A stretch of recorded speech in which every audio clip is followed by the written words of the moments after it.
Et salut tout le monde, on est samedi, c'est le retour après une période de vacances couplée à un Covid bien sale.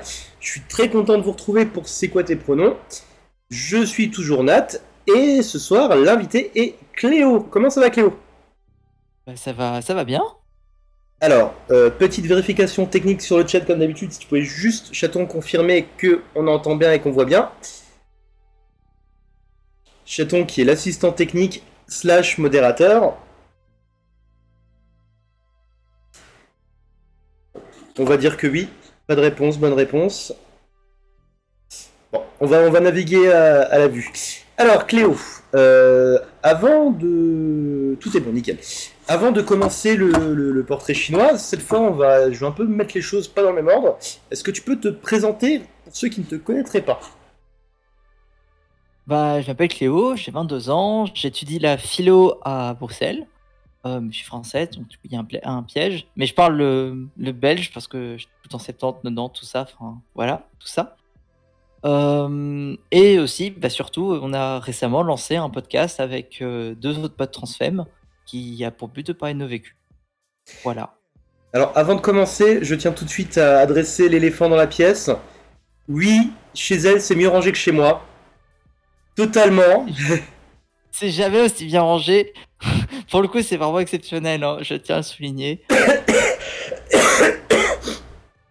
Comme vous l'entendez d'ailleurs, je m'excuse, vous allez m'entendre tousser plusieurs fois dans la soirée, je suis encore un petit peu sous le coup du Covid.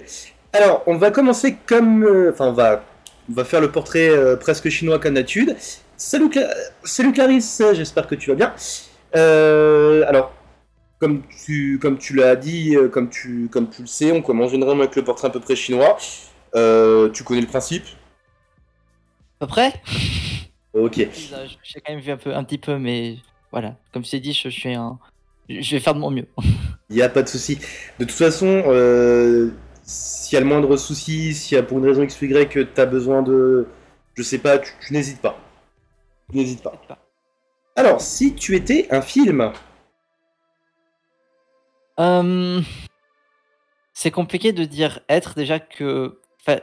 comment dire, vous représenter c'est dur, mais du coup, déjà favori c'est déjà dur. Mais j'ai quand même très très très envie de dire Porco Rosso. Ah, oui, c'est Studio Ghibli, c'est ça, hein? Ouais. Alors, figure-toi que j'ai honte, mais je l'ai pas vu. Je l'ai pas vu. Bah non, t'as à voir, genre... Non, ça veut juste dire, attends, faut le prendre en bien. C'est-à-dire que maintenant, t'as une raison de plus pour le voir et tu penseras à d'autres choses quand tu le verras. Oui, oui, bah en fait, le truc, c'est que je connais juste le mème qui circule. Vaut mieux un porc qu'un nazi ou une connerie comme ça. Et, attends, c'est... Vaut mieux être un cochon qu'un fasciste. C'est ça, voilà. Moi, j'étais pas loin, du coup. Si tu étais une série télé. Oh, je peux lui dire celle-là. Oh,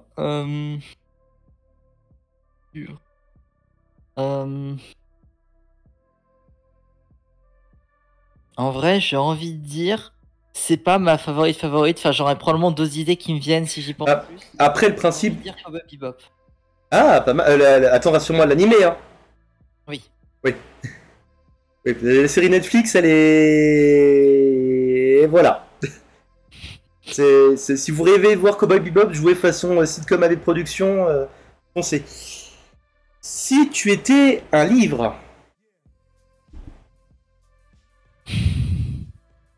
Alors, les livres, j'en ai pas lu beaucoup. alors attention, hein, c'est pas forcément le livre préféré. C'est un livre. Bien sûr, bien sûr. Bien sûr, mais comme, enfin, c'est quand même pas mal. Enfin, c'est connecté sans être forcément équivalent. C'est pour ça que je fais le raccourci, mais c'est pas un raccourci. Enfin, c'est juste. Ouais. Un livre. Ah, j'ai envie de dire. J'ai envie de dire. Mais enfin, du coup, je parle un peu de philo. J'ai envie de dire. Ah non. Ah non, parce que pour le coup, c'est qui me marque, mais c'est pas vraiment moi. Franchement, là, je crois que je sèche. Vraiment. Le dictionnaire. Oh là. C'est un livre, hein, ça compte. Oui, bien sûr, mais je sais ce que je répondrai pas, tu vois. Mais un dictionnaire, non. Non, Et, franchement, j'ai trop de mal à répondre. et pour finir, si tu étais une chanson ou un groupe de musique. C'est la seule que j'ai un petit peu préparé où je peux tricher un peu. En plus, j'y ai pensé il y a pas longtemps, mais j'ai envie de dire Résiste de France Gall. Ah, ça y est, je l'ai en tête. Ah, c'est méchant, Ah ça. ouais, mais Ah, c'est méchant, ça. je sais pas, bah, je trouve que c'est faire. Oui, oui, non, mais c'est méchant pour commencer le podcast. Là, je vais l'avoir dans la tête toute la soirée. Je- faut savoir se libérer, se délivrer de ce genre de chansons qu'on a en tête. Alors, du coup, c'est assez particulier. Généralement, quand je reçois des personnes, c'est pas forcément pour parler forcément d'une actualité ou d'un podcast. Donc, ce que je te propose, c'est qu'on va faire ça en deux temps. Dans un premier temps, on va parler du coup de ton parcours à toi. Ouais, Et ensuite, on parlera un peu plus du podcast. ok. Alors, euh, on a une. Ah non, mais c'est bien, hein, tu sais, à chaque fois qu'il y a des chats sur la chaîne, je gagne des points d'audience, c'est plutôt cool. Donc tu es transfemme. Est-ce que tu peux nous raconter un peu comment tu t'en es rendu compte, comment ça s'est passé par rapport à ton entourage, tout ça, tout ça? Alors, euh, si je veux mettre le début historiquement, enfin chronologiquement plutôt, pas l'histoire, c'est quand j'avais 11 12 ans. Chronologiquement, c'est vraiment là où comment dire ça de fait ça émergeait un peu. Mhm, Et après, sur le comment est-ce que, enfin, en termes de vraiment le moment où je me suis vraiment questionné de manière un peu plus sérieuse, enfin plus sérieuse, plus approfondie, en gros, c'était bah il y a 1 an et demi, mhm, voilà. Et en gros, comment ça a été, c'était beaucoup de moments où je me questionnais, mais donc à partir de 11 12 ans, même en vrai, peut-être qu'il y a eu déjà avant, il y a eu deux trois trucs déjà avant, mais c'était déjà un peu des questionnements. Sauf que c'était vraiment la forme de, enfin ouais, est-ce que, enfin, j'avais que le prisme de, enfin du coup on en parle un petit peu dans le podcast, mais j'avais vraiment que le prisme de, bah voilà, une femme trans, c'est une femme trans que je peux voir dans le porno puisque c'est la seule chose que je voyais. Mais du coup, forcément, quand j'ai découvert vraiment ce que c'était ailleurs, enfin tout court, en fait, mhm. enfin, ailleurs, ça fait en fait aussi partie, mais disons que bah, c'est une vision qui a quand même heurté mon questionnement. Euh, Ça a été beaucoup de, voilà, je me questionne, est-ce que j'ai envie d'être ça? Et c'était beaucoup de, je me questionne quelques jours, une semaine, puis je le remets sous le tapis. Et plusieurs fois, je saurais pas dire quelle fréquence, mais relativement fréquemment, puis plus rien du tout, puis un peu. Alors, Puis, je sais pas du tout comment c'est revenu il y a 1 an et demi, donc c'était l'hiver 2020-2021. Et je sais pas, genre c'est revenu. Et au début, je pensais avoir enfin être plus dans un identité non binaire, donc plus de la fluidité de genre. Mais en fait, ça cachait beaucoup plus comment on dit ça. c'était peut-être histoire de pas avoir un si grand changement d'un coup, peut-être? Ouais, c'est un peu ça. Après, du coup, je me suis dit, mais en fait, peut-être que c'est plus être le fait d'être bigenre, en fait, puisqu'en fait, si, voilà, c'est bon, j'ai retrouvé. Ce qui vraiment m'orientait vers ça, c'est le fait que on parle beaucoup des parcours trans en général comme, issus d'un malaise, de la Mhm. dysphorie. Mais en fait, au début, en tout cas, c'était pas mon cas, en fait. Dans mon questionnement, ça m'a beaucoup perdu aussi le fait de pas ressentir ce mal-être-là. Mais en même temps, de me dire, bah, en fait, quand j'expérimente certains trucs, ou je pense à des trucs d'une certaine manière, où je me projette, en fait, je suis quand même vachement plus heureuse autrement. Alors, Je pense que c'est ça qui a. du coup, tu disais que ça avait commencé plus ou moins comme vers 11 12 ans. Alors, quand tu dis que ça a commencé, c'était quoi? C'était dans, comment dire, dans ce que tu ressentais ou comment tu vivais ça à cet âge-là en fait? Hmm, je le vivais comme. Comment est-ce que je peux me projeter autrement que de manière cis? Alors, je savais même pas le terme cis, hein. À peine le terme trans, donc bon. Ouais, bah oui, c'est vrai qu'à 10 11 ans. Franchement, c'est confus. Ah, attends, je suis en train de faire le calcul. T'as. Bah, tout connement, t'es né en 2000, c'est ça? Je suis né, je suis né le 31 décembre 99, donc Ah ouais! Ah ouais, effectivement. C'est l'enfant du millénaire en fait. c'est ouais, sur, D'accord. Oui, donc en fait, du coup, tu te posais des questions sans forcément pouvoir vraiment les définir parce que t'avais pas les termes, t'avais pas assimilé les termes. il y a beaucoup une question de maturité aussi, hein, forcément. Alors, tu regardes juste ma connexion s'il n'y a pas un truc. Non, ça a l'air d'aller. Non, c'était beaucoup lié à bah, ouais, ma maturité, les connaissances que j'avais ou pas. C'est. Ouais, puis à 11 ans, c'était pas une période qui était simple dans ma vie, donc forcément ça aidait pas. Et après, enfin, franchement, disons que c'était très confus. Je pense surtout parce qu'il me manquait beaucoup de termes. Hello, Griby, si je prononce bien. Coucou, Ah, collègue? Ah, d'accord. Ok. Alors, du coup, oh, excuse-moi, je viens de flasher sur le chat derrière. Attends, t'inquiète pas. ça, c'est Clarisse qui déteint sur moi.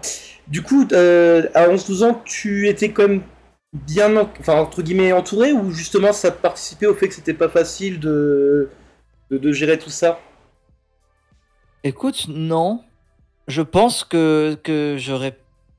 Comment dire, je pense honnêtement que si j'avais vraiment mené mon questionnement, si j'avais vraiment eu plus de clés, je pense que enfin, j'aurais été bien accompagné. D'accord. Ah, Donc, en fait, en fait, finalement, mon plus gros obstacle, du coup, bah, c'était beaucoup le fait que comme ma seule expérience était, bah, ce que j'ai dit avant, bah, forcément, je me pensais beaucoup plus comme quelqu'un de fétichiste que trans, en fait. Enfin, euh, genre, pour moi, elle était très confondue à ça. Et attends, là, on est d'accord, ce genre de terme. tu veux dire à 11 ans, tu te considérais comme fétichiste? Bah, dans la mesure où, enfin, c'était un peu plus tard, mais c'est plus comme, bah, en fait, finalement, c'est plus, enfin, c'est ouais, finalement, j'ai une attirance pour ça parce que j'ai un fétiche et pas parce que ça me parle personnellement. D'accord, ok. Oui, c'est vrai, parce que justement, alors je sais plus si c'était dans la description du podcast ou si c'était dans la façon dont. Alors je suis désolé, j'ai pas retenu le nom de tes collègues encore. Hello Psycho54. Oui, je crois que c'était dans la description du podcast où vous expliquiez que généralement, quand tu étais une femme trans, il n'y avait pas vraiment de représentation, mis à part justement cette fétichisation du corps. Du corps d'une femme trans, quoi. Bah ouais, en fait, c'est un peu ça. C'est non seulement c'est la seule fenêtre qu'on a sur le fait que ça existe, donc aussi la seule manière d'être que ça a. Et à la fin, on le redit dans le podcast, et je pense que c'est bien de le dire quand même, mais que, que finalement, les femmes trans qui tournent du porno sont aussi des femmes trans. Et finalement, c'est un vécu comme un autre. En fait, le problème, c'est juste que il est aux mains de cette industrie. Et, et le problème, c'est le fait qu'il soit mis en avant de cette manière. Enfin, c'est plus ça le problème. C'est pas, bien sûr, le problème, c'est pas ces femmes, c'est pas. C'est l'industrie, en fait. Ouais. Ouais, ben, bien sûr. Alors, je réponds juste sur le chat, excuse-moi.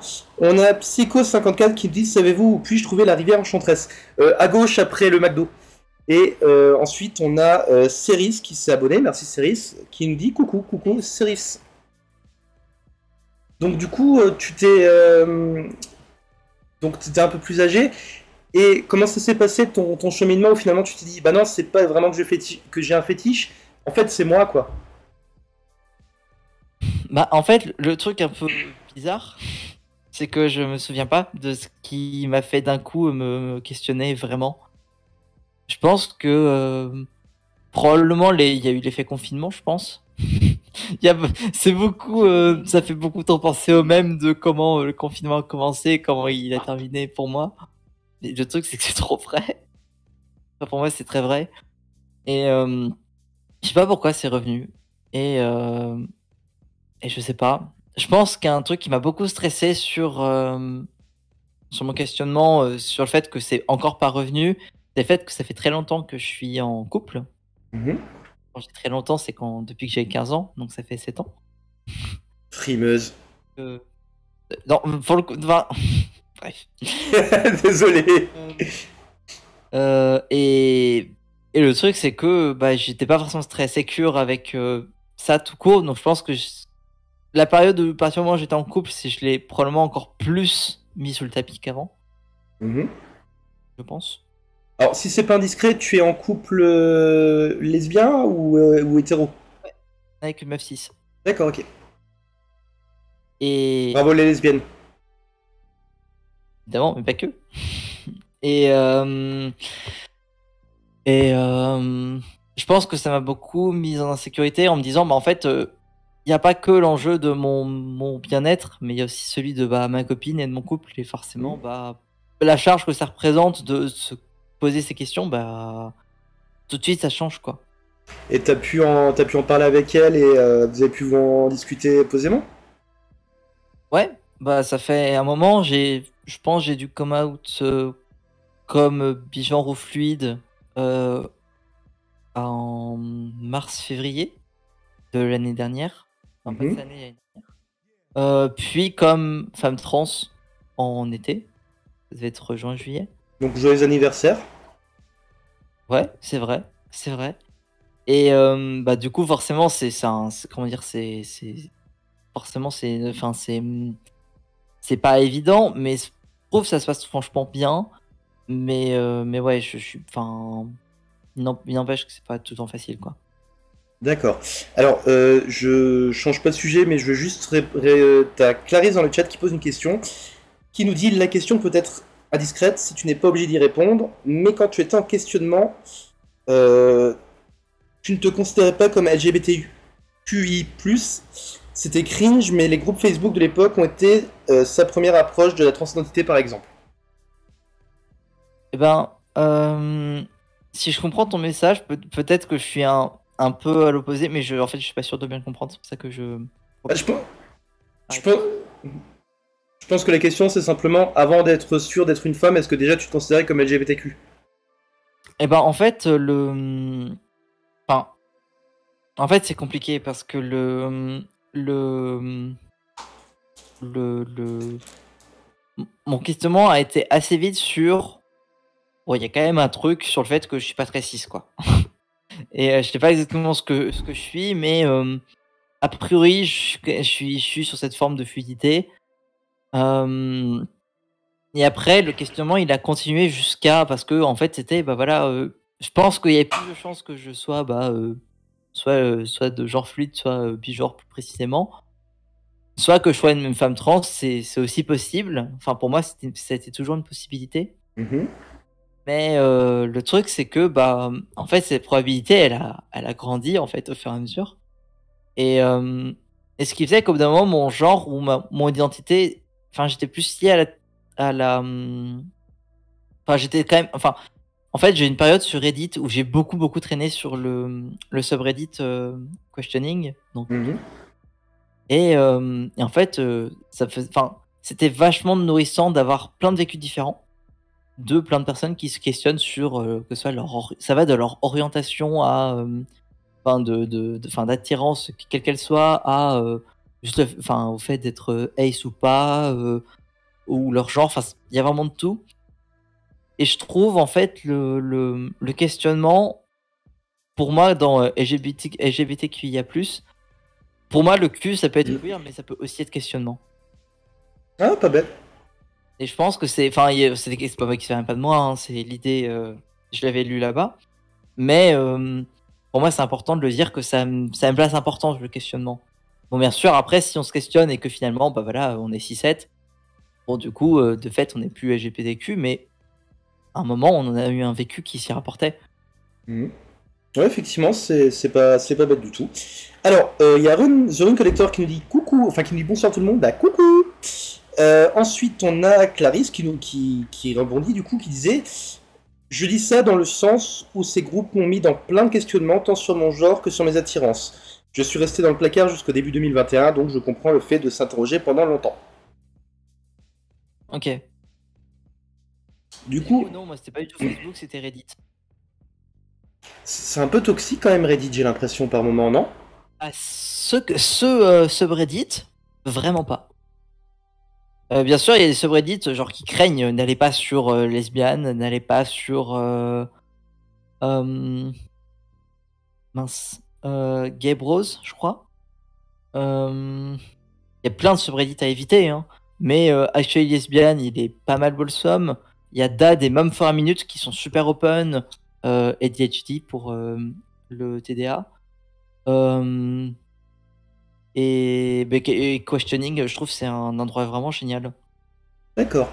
Bah, Clarisse nous dit, c'est comme Twitter, ça dépend où tu vas. Oui, effectivement, oui. Ça dépend le Twitter qu'on a. Et j'avoue, moi je débute pas mal sur Twitter. Je suis pas beaucoup dessus, donc ça a pas trop joué quoi. Alors, The Run Connector qui nous dit, c'est sûr qu'il faut du temps, c'est toute une identité qu'on déconstruit, questionne pour en reforger une par la suite. Ah oui, bah clairement, c'est totalement. Je pense que c'est pour ça qu'il y a beaucoup de personnes qui sont, même une fois ayant fait leur coming out et s'étant révélé transgenre, qui ont des périodes de doute, des périodes de. Ça fait partie du package, hein. Des trans, retrans, enfin c'est les questionnements finalement ça dans différentes mesures ça peut nous traverser de plein de manières différentes en fait. Exactement. Alors, du coup, tu as fait ton. Alors, si j'ai bien compris, il y a un an, tu faisais ton coming out ou il y a un an, tu t'es rendu compte qu'effectivement, tu étais une femme? J'ai eu un. J'ai un petit Ah doute. non, je me suis rendu compte que j'étais une meuf trans et j'ai dû come out pas longtemps après à ma copine puis famille proche Mhm. et après c'était vraiment par gradient un peu par stade et il y a un an et demi bah c'était la même chose juste à ma copine famille proche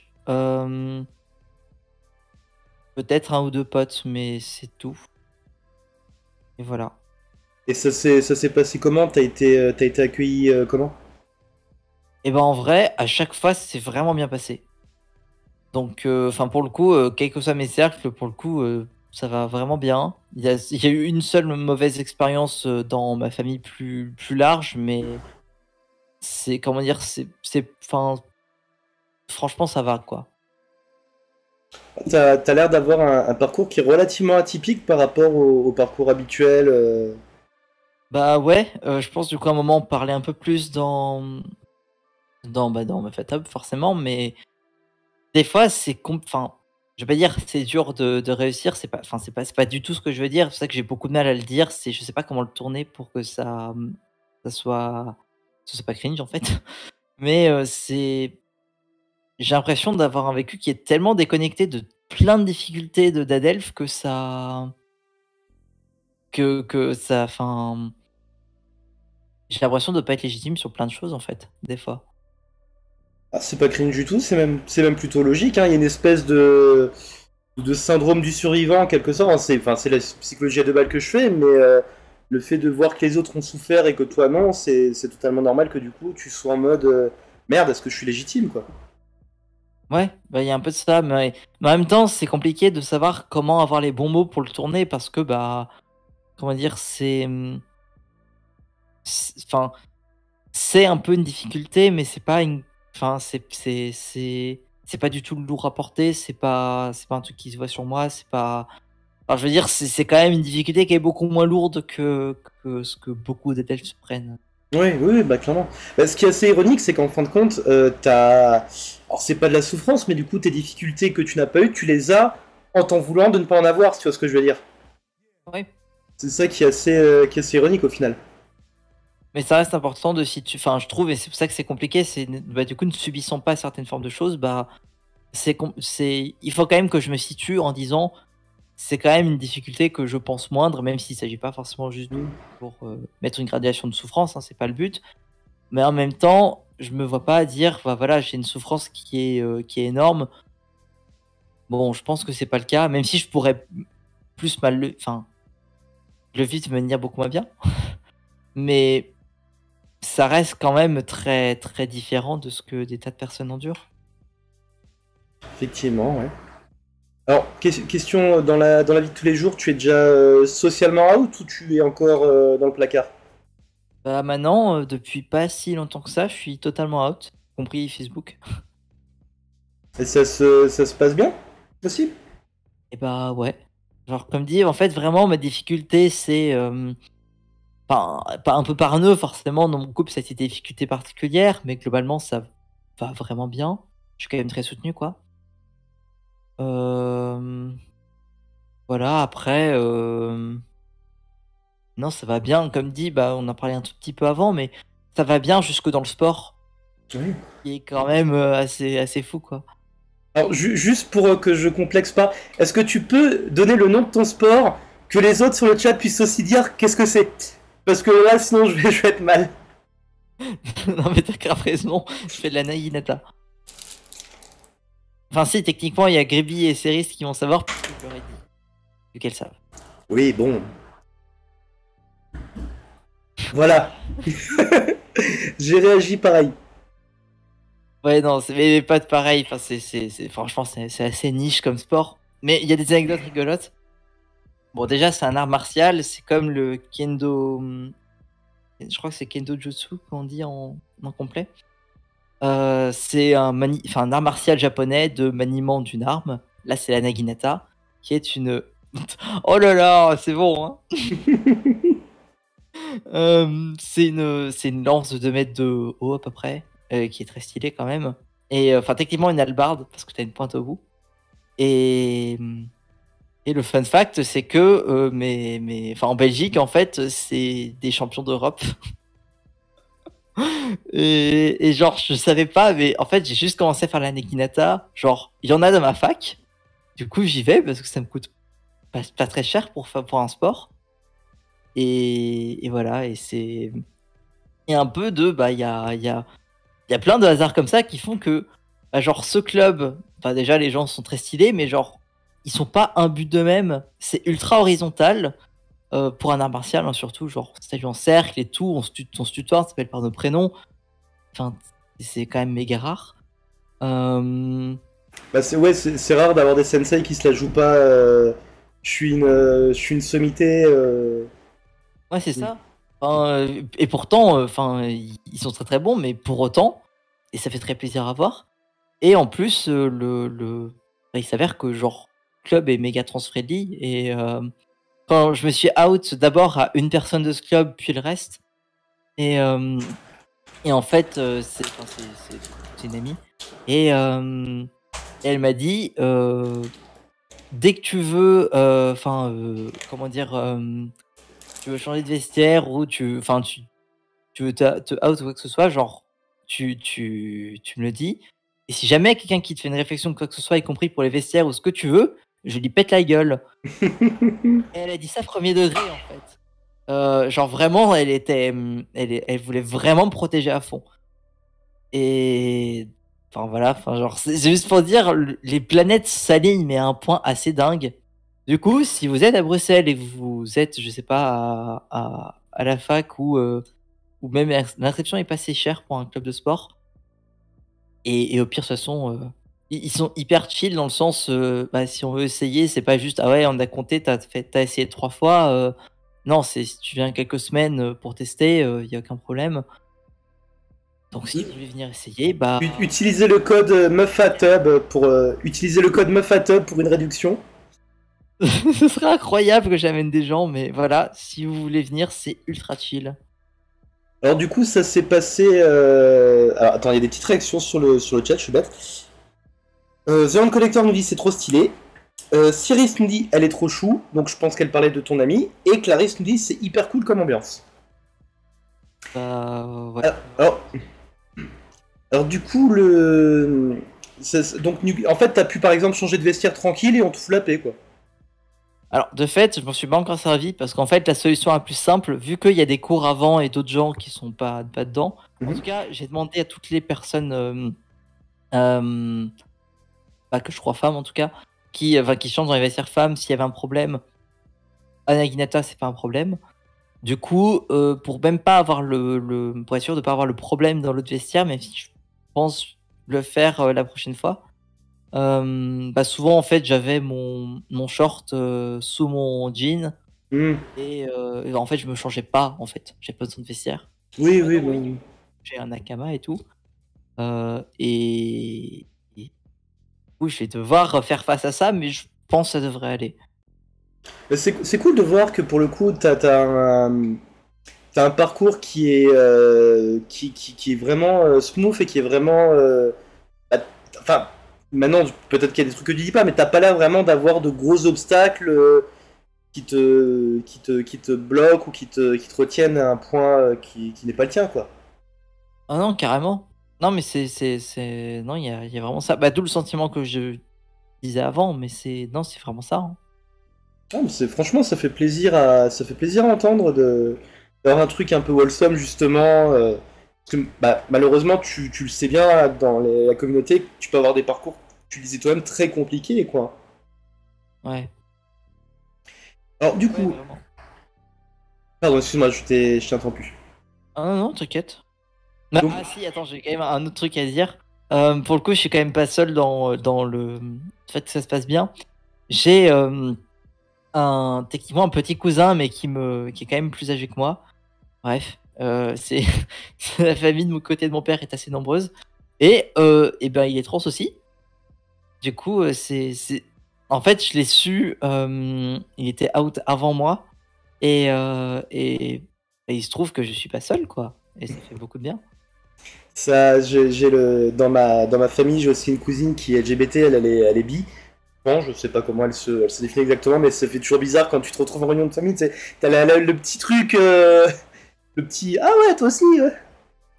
Limite t'as la poignée de main secrète et tout. J'ai pas eu l'occasion de le revoir depuis. J'aimerais, mais on a du mal à se capter. Mais du coup, ça veut dire que les facilités que j'ai de ce côté de la famille, en tout cas, bah, il les a aussi, en fait. Et, et du coup, ça va. Enfin, ça profite pas qu'à moi, quoi. Enfin, Ouais, non, comme dit, ça fait vraiment plaisir d'entendre des histoires comme ça, bah, qui sont joyeuses au final, hein. En tout cas, qui sont pas tristes. Alors du coup, est-ce que tu as quelque chose à ajouter sur ton parcours personnel? écoute, non, si ce n'est qu'il y a quand même. Enfin, en fait, il y a d'autres questionnements qui me traversent, mais c'est des thèmes qui, du coup, sont peut-être plus sujets à trigger. Euh, Bah attends, Je sais pas dans quelle mesure. alors attends, ce que je vais faire, ce que je te propose, tu me laisses juste une toute petite seconde. Hop là, je vais. Par épée. Non, non, pas forcément. Dis-moi juste le thème et puis je vais l'écrire. Comme ça, ceux qui peuvent être trigger vont pouvoir se couper le son le temps du thème. Dis-moi. Et ben je me questionne pas mal sur le fait d'être polia, même si j'en suis pas très sûr, mais du coup j'ai beaucoup de mal. En bref, je vais pas développer avant. Mhm. Et l'autre, c'est sur le travail du sexe. Et TDS. Alors, ceux qui peuvent être trigger, regardez le TW. Je l'efface dès qu'on a fini le sujet. Voilà. Donc du coup, tu penses être polia. J'en suis pratiquement sûr. Enfin, même certaine, mais ma grande difficulté, c'est bah forcément, comment j'en parle à ma copine, enfin déjà qu'il y a d'autres problèmes, entre guillemets, ou d'autres choses qui font tension, bah ouais, enfin, là on n'a aucune idée, il y a encore d'autres choses qu'il faut qu'on voit, donc ouais, je me considère un peu comme Folia au placard, enfin, je me considère, c'est de fait très le cas, quoi. D'accord. Ouais, et du coup, enfin, elle a déjà un, comment dire, elle le sait déjà un peu et c'est un truc dont vous avez pas encore parlé ou c'est un truc qu'elle sait même pas. Du coup, si elle regarde l'émission, c'est foutu, hein. A priori, il n'y a pas trop de chance, mais ce dont on a parlé, c'est le fait d'ouvrir notre relation, et, et pour le coup, elle est très enthousiaste à l'idée, mais le problème, c'est que c'est pas du tout d'actualité. Et forcément, c'est pas les mêmes implications. Enfin, genre avoir un couple libre, c'est une chose, mais avoir des relations amoureuses et d'autres attirances en plus, c'est encore un niveau dessus, quoi. Effectivement, ouais. On en parlait justement, c'était quand? Il y a 2 semaines ou 3 semaines avec Gladys qui avait qui elle aussi est polia. Effectivement, c'est vrai que c'est pas le truc le plus évident. Et du coup, tu dis aussi te questionner par rapport au TDS. Ouais, bah parce que déjà, enfin, comment dire, en tant que combat, c'est un truc qui m'attire, mais en fait, de la même manière que le combat trans m'attirait aussi et que finalement, il s'avérait que j'étais pas très cis. J'ai l'impression de me retrouver un peu aussi dedans, dans le sens où il y a quand même toute une chose qui enfin comment?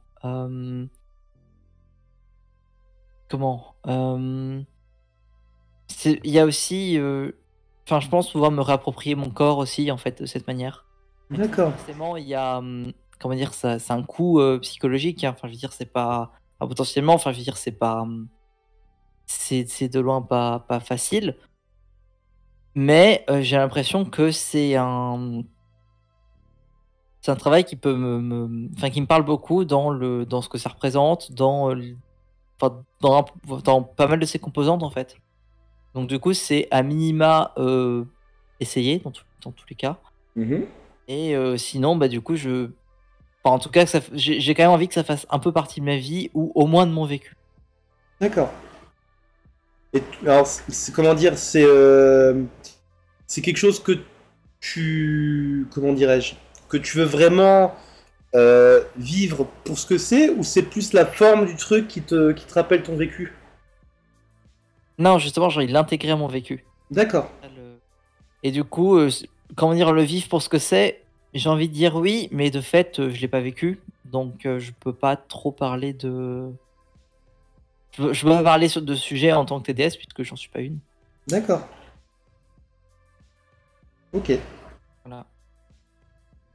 Alors, quelqu'un m'explique ce qu'est le TDS.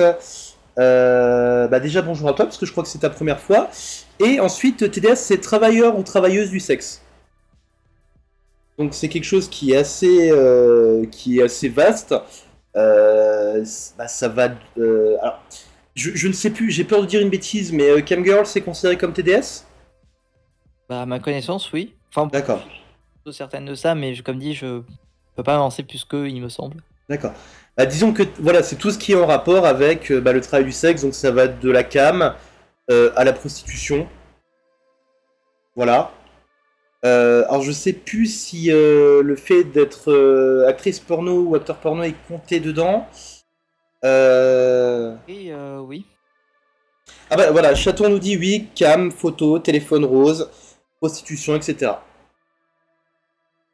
C'est la preuve aussi au final que c'est pas forcément que c'est pas forcément comment dire, c'est pas forcément un drame ou un parcours dramatique qui t'amène dans le domaine des TDS en fait. Ça peut arriver, mais c'est pas forcément le cas. Bah, il y a un bouquin qui m'a pas mal marqué, mais que j'ai lu que en très petite partie, parce que TDA, tout ça. Et c'est La Maison. J'ai oublié le nom de l'autrice. Mais en gros, c'est une journaliste qui exerce dans une maison close en Allemagne pendant un certain temps. Et justement aussi par envie à la base. Je sais pas dans quelle mesure son elle est située, dans, bah, par exemple son niveau de vie ou, Mhm. son bagage. Mais voilà que c'est quand même enfin c'est une comp enfin c'est un vécu qui forcément me parlait déjà à l'époque et me faisait déjà voir que, bah, en fait, c'est un métier dont on peut aussi avoir envie en partie ou pas. Enfin, voilà quoi. Bah, il y a à chaque fois j'ai envie de conseiller la même série que j'ai beaucoup aimé, qui est Journal intime d'une call girl, où justement l'héroïne explique, bah, dès le premier épisode, elle fait bah non, j'ai pas de soucis ni quoi que ce soit, c'est que c'est un métier que j'ai envie de faire. Enfin, c'est bien, c'est pas montré comme étant un truc forcément dramatique quoi. D'ailleurs, ça m'avait marqué parce qu'à l'époque, c'était quand? C'était il y a presque 10 ans pratiquement. Bah, je pense que comme beaucoup de personnes, j'avais ce cliché du bah, si t'es prostituée, c'est vraiment que t'as pas eu le choix et que il s'est passé un drame dans ta vie quoi.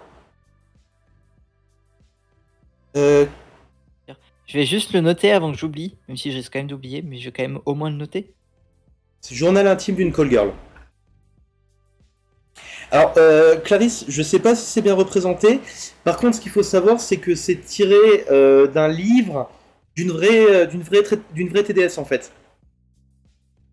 Je crois que, alors je sais plus, je crois que son pseudonyme c'est Belle de Jour ou un truc du genre.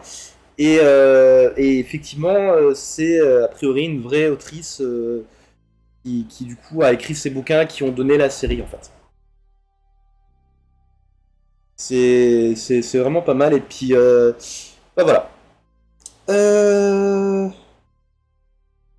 Alors, Clarisse nous dit je connais pas du tout, je connais pas mal de TDS qui sont potes, j'avoue qu'on parle pas forcément de leur job. Bah oui, en fait, au final, tu l'as dit, c'est un job en fait. Enfin, ça peut être un job tout simplement comme un autre quoi.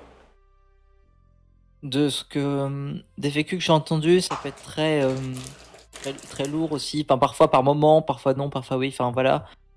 Du coup, c'est ouais. Enfin, j'imagine que c'est ça. Je pense que tout le monde n'a pas le même rapport au fait d'en parler, Oui. en bien comme en mal. Hein, du coup, voilà. Après, ça se trouve, il y en a qui seraient ok d'en parler, d'autres pas. Enfin, je pense que c'est très tout à chacun, mais c'est sûr que c'est un sujet délicat, quoi. Bah, disons quand, Pas, mais souvent par défaut, ça peut être délicat. disons que l'idée au final, c'est que le TDS, c'est un travail. Alors certains le vivent bien, d'autres malheureusement n'ont pas le choix, mais c'est un travail en fait, tout simplement. Il y a des tas de travaux que des gens vivent mal.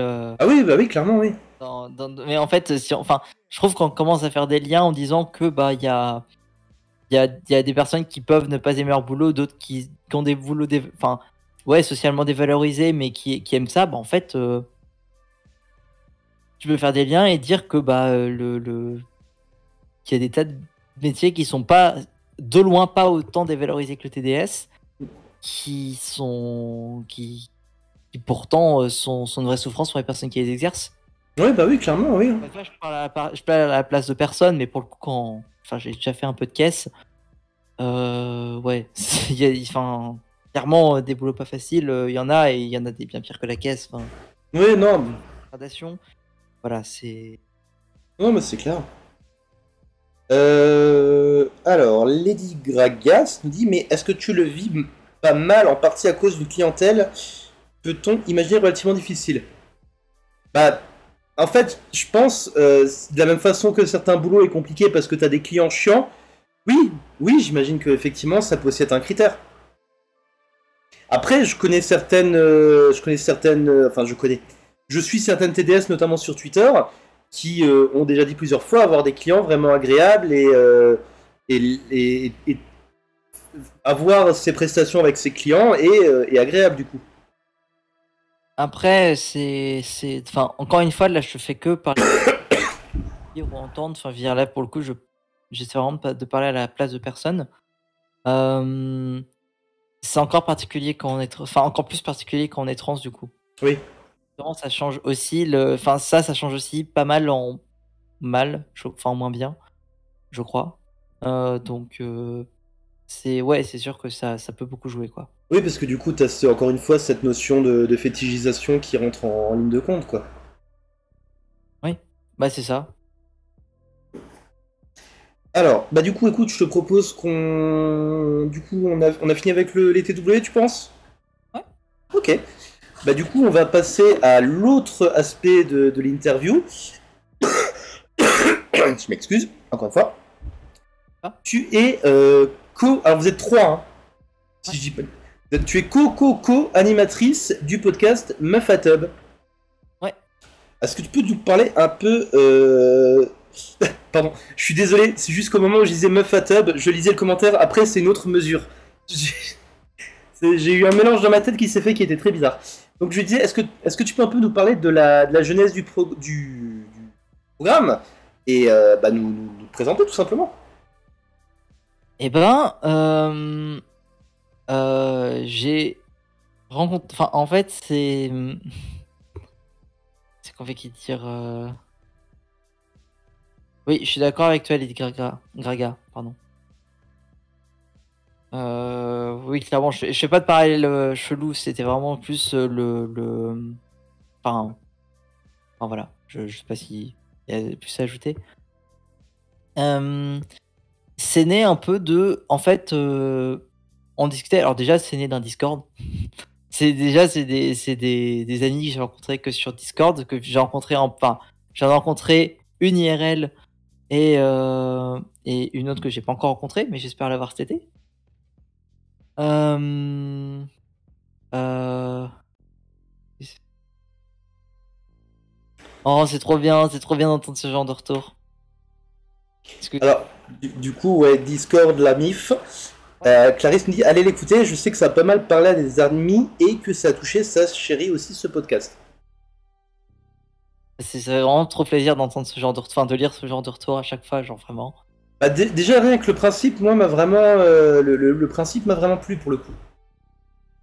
Bah en fait, le principe c'était... on voulait parler de nos vécus et enfin, en fait, le truc c'est que je sais plus exactement comment s'est fait le cheminement fil en aiguille, mais en gros, au début, c'était fait sur un thread Discord, donc un sous-sujet, un sous-canal, quoi. Et, et j'ai du mal à trouver mes mots, je suis désolé. Y a pas de souci, t'inquiète pas. Et le thread s'appelait vraiment On ferait pas un podcast.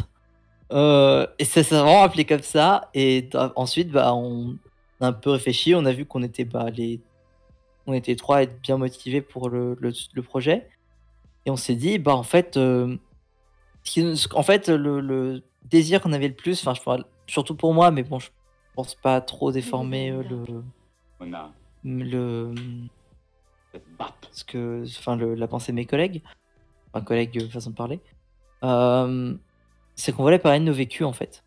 Si on voulait dire en fait on est quand même peu de personnes à parler de vécu transféminin, mais enfin des personnes avec des personnes transféminines qui parlent quoi. Et en fait ce qu'on veut mettre en avant c'est plus, enfin, c'est déjà forcément nos vécus à nous, mais c'est plus comment est-ce que des choses dans nos vécus peuvent aider d'autres personnes aussi. Mhm. Parce que des fois, le fait de relate, de se retrouver dans le vécu de quelqu'un d'autre, bah, ça aide beaucoup. Ça peut être, ça peut beaucoup aider pour le questionnement, ça peut beaucoup aider pour avoir des clés pour son propre vécu en général. Enfin, il y a des tas de choses en fait qui sont méga importantes et super précieuses en fait. Bah, on revient toujours un peu à cette question de représentation, au final, hein. Ouais, c'est ça. Alors, du Et coup... ce que je voulais faire aussi, c'est bah, mettre en avant, alors pas le premier épisode, c'était vraiment juste nous trois, mais on veut à chaque fois avoir un ou une invitée en fait. Le truc, c'est alors selon le sujet, a priori ce seront que des personnes transféminines ou des transféminines, bref, avec un vécu transféminin selon leurs critères A et le. Mhm. Et aussi avoir des témoignages. Parce que enfin, l'idée, c'est qu'on poste une question sur le sujet avant le, le... Avant l'enregistrement. Enfin, surtout l'enregistrement, surtout la sortie, puisqu'après Mhm. souvent on les a pas écoutés lorsqu'on enregistre. Enfin, la première fois c'était ça et c'est pas gênant, c'est pas, on va pas discuter des vécus des autres, mais c'est plus dire, bah en fait, on va pas donner la parole qu'à nous, on va donner la parole à un ou une invitée aussi et aux personnes qui sont touchées par la question qu'on leur pose en fait, qui ont envie d'y répondre. D'accord. Ouais, sur le chat, c'est assez bienveillant, hein. Il y a Clarisse qui me dit je suis à genre, et comme j'ai dit, le podcast est vraiment comme pas mal de conversations que j'ai eues entre personnes trans non-binaires. Zero Collector me dit il faut que j'aille l'écouter, le podcast est sur ma liste. Je suis preneur de tout podcast trans non-binaire. Et merci aussi Céris pour ton retour, vraiment ça fait plaisir. Bah déjà, en podcast trans non binaire, en fait, on a aussi découvert en commençant, forcément, en regardant ce qui se faisait et en découvrant d'autres. En podcast exclusivement non binaire, on a découvert Ingenrable, au pluriel, qui nous ressemble pas mal dans la forme de mettre en avant des vécus. Et après aussi, c'est un podcast trans et Nova Trans, de mémoire, qui sont plus connus, mais qui sont pas mal, enfin qui sont vraiment chouettes. Alors moi personnellement, je vous conseillerais le podcast C'est quoi tes pronoms. Je suis très proche de l'animatrice. Je l'ai vu nu un nombre incroyable de fois et il fait chaud quoi. Voilà. Désolé, je sais pas ce qui m'a pris, c'est le Covid. Alors. Oui. Ok. Chaton dit oui, moi aussi, oui. Oui, pour le coup, oui. Clarisse me dit oui, donc quelqu'un était venu en interview ici pour Ingérable, pardon. Ah bah, impeccable. Clarisse me dit ta nudité ne m'aide pas trop à vouloir rejoindre le podcast. Non, oui, mais il y a un chat. Il y a un chat. Oui, c'était Ezra, effectivement, oui. C'était Ezra. Bonsoir, bonsoir Olivier. Oui, c'est vrai que je suis désolé, je reçois tellement de monde des fois par rapport au. J'ai du mal à chaque fois à suivre les actualités de tout le monde. Je suis désolé. Parce qu'en fait, le truc, c'est que la plupart du temps, comme je disais, je sais plus si je le disais en début d'émission ou pas, mais quand je reçois une personne, c'est pas nécessairement dans un but de promotion en fait. C'est plus pour connaître le vécu de la personne. Et l'aspect promotion est un peu secondaire en fait. Alors, ah bah oui, du coup, première fois sur le chat d'un spectateur, bah, Olivier Rameau, je pense que ça doit être toi. Bienvenue, installe-toi. Oui, Clarisse, c'est bon, non mais je plaisante, je vais pas présenter le podcast à poil. Non, t'inquiète pas, t'inquiète pas. Voilà. Donc du coup, Meuf à Tub. Alors, comment vous avez décidé du titre? Parce que j'ai l'impression qu'il y a un peu de provoque peut-être dedans. À peine. À peine. À peine. Euh, Ouais, c'était pas mal de la provoque, mais c'est quand même comment? Il y a beaucoup l'idée de. Ouais, ça y est, j'ai plus le mot non plus. Ce serait approprié peut-être. Ouais, exactement. C'est en fait souvent on est réduite à ça, et on est réduite à ça comme une insulte. Sauf que bah, on peut très mal retourner en disant bah en fait c'est notre vécu. Euh, Et alors après, on a un rapport différent à ces vécus. Il y a des personnes pour qui se revendiqueraient, enfin qui pourraient, enfin qui ont un vécu transféminin, mais qui je sais pas, par exemple après une opération, voudraient ne plus en parler. Mhm. Si c'est vecteur de souffrance, personne ne peut leur reprocher en fait. Oui, bien sûr, oui, c'est pas. Et inversement, en fait, ça peut très bien rester une partie intégrante de son vécu enfin, et en fait, l'idée c'est un peu à la fois être ouais, se réapproprier, mettre bah, nos vécus transfem en avant et que il y a plusieurs idées derrière. Alors après, j'avoue, la discussion, des fois, il y a des moments où les discussions allaient très vite parce qu'on était quand même très extatique, très excité de par le projet. Donc, je saurais pas refaire la discussion je sais qu'il y avait d'autres idées de non, moins bien pour le coup, mais quand même chouette. Mais enfin, moins bien dans le sens, on est toutes d'accord sur celui-là. Mhm. Et voilà, il y a eu pas mal de choses en même temps, et le cœur, c'est surtout ça, et c'est vraiment bah, se réapproprier l'image transféminine et nos vécus, et par nous-mêmes et pour nous-mêmes, dans le sens surtout pour nos sœurs et nos adelphes transfemmes. Mais en fait, ça s'adresse à n'importe qui. Enfin, pour le coup, on est euh, au moins une, si pas deux. Enfin voilà, le nombre de personnes non binaires de notre podcast a tendance à varier un peu. Mhm. Du coup, enfin, il se trouve que enfin, vécu transféminin, c'est sens très large en fait. Oui, comment dire. Il y a le côté. Ouais, ouais, j'arrive pas à retrouver les mots, mais ouais, je vois l'idée.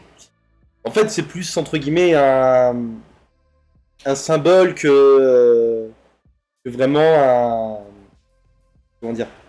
C'est très con ce que je veux dire, mais c'est politique en fait comme titre aussi. Ah bah ça pour le coup complètement. Ça il y a pas de ça pour le coup il y a pas du tout il y a aucune ambiguïté là-dessus, c'est très politique, et c'est aussi il y a aussi la volonté, enfin je parle au moins pour moi dans mon ressenti, mais je crois que on est tous d'accord quand même. Mais comme dit, je m'avance pas non plus. Que bah on c'est aussi montrer que bah en fait une meuf à tub c'est beau, enfin genre on est belle, on est beau selon nos pronoms et tout quoi. Et mais ne serait-ce que ça, c'est déjà un mouvement fort en fait. Le fait de l'avoir déjà dans le titre, c'est important que ce soit autant mis en avant. Vous avez aussi toute une charte graphique et j'ai vu plusieurs du coup alors, je sais pas si on peut parler de fan art, mais en fait toute votre aspect graphique en fait est vachement bien. c'est vachement bien foutu en fait, votre identité, on va dire. C'est vraiment bien. Ça, c'est pas nous, hein. Ça, c'est pas nous, c'est juste nous qui avons dit enfin, pour le coup, moi, je l'ai pas beaucoup croisé, mais oui, c'est quand même une de nos amies. Enfin, du coup, c'est Momo qui a fait ça. On peut trouver sur Twitter. Enfin, elle est créditée sur notre description. Et du coup, pour le coup, de ce qui est visuel, on savait ce qu'on voulait, mais c'est pas, pour le coup, c'est pas nous qui l'avons créé. Enfin, c'était commissionné et c'était notre volonté de, bah, à la fois revendiquer enfin, revendiquer dans ce qu'on veut faire. Et en même temps aussi, bah, en fait, c'est pas notre art qu'on met en avant, c'est aussi l'art trans qu'on veut mettre en avant en général et ça en fait partie, quoi. Oui, c'est vrai qu'effectivement, comme dit, bah, comme je te disais avant l'émission, malheureusement, j'ai pas vraiment encore eu l'occasion d'écouter le premier épisode. Par contre, j'ai quand même un peu fouillé, un peu, on va dire, fait fait mes devoirs. Et c'est vrai qu'effectivement, j'ai vu ça, j'ai fait, ah, il y a quelque chose en fait. Il y a un truc vraiment. On sent que c'est un projet qui n'a pas été fait entre guillemets à l'arrache, mais que c'est un projet qui est travaillé, qui est réfléchi et qui est important en fait, surtout. Ouais. Bah, je pense que ça met en avant à quel point ce que nous, ça nous importe. Et même si on a. Enfin, comment dire, je pense que ça. Enfin, je pense qu'on a réussi à mettre dans le soin qu'on a mis à faire ce projet, c'est montrer à quel point est-ce que ça nous tenait à cœur, en fait. À combien ça nous tient à cœur. Et, et aussi, du coup, parenthèse, ce que je voulais dire un peu avant, il se trouve qu'il y a aussi des personnes, y compris cis, qui ont écouté, qui ont été touchées aussi. Je sais que l'intervention d'Auregan, donc une de nous trois, a beaucoup touché, y compris dans les injonctions juste si sexistes, Ouais. par exemple. C'est vrai qu'effectivement, il y a quand même des trucs bah, beaucoup plus avec les femmes du coup. Et c'est vrai qu'au final, les femmes trans et les femmes cisgenres vont avoir des troncs communs de merde à gérer en fait, hein. Ouais, c'est clair. C'est complètement ça. Alors on a Clarisse qui me dit ça s'écoute beaucoup plus vite qu'on en a l'impression. Pendant une petite balade pour y réfléchir tranquillement, c'est top. Ça fait trop plaisir de lire ça, merci. Mais ouais, non, effectivement. Alors, est-ce que tu as eu la même.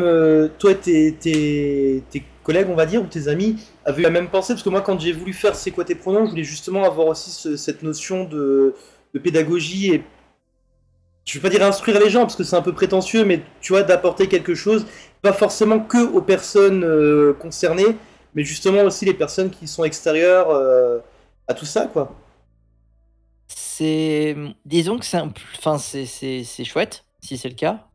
Enfin, pour le coup, oui, enfin, c'est chouette. Enfin, moi, pour le coup, ça me fait plaisir, mais je pense ce qui nous importe le plus, c'est quand même de le mettre en avant. Enfin, on veut d'abord parler aux personnes transféminines ou trans par extension.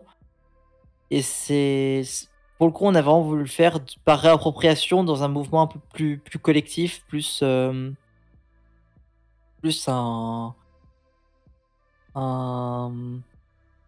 ouais, une forme de mise en commun de vécu, de lieux d'échange et aussi de,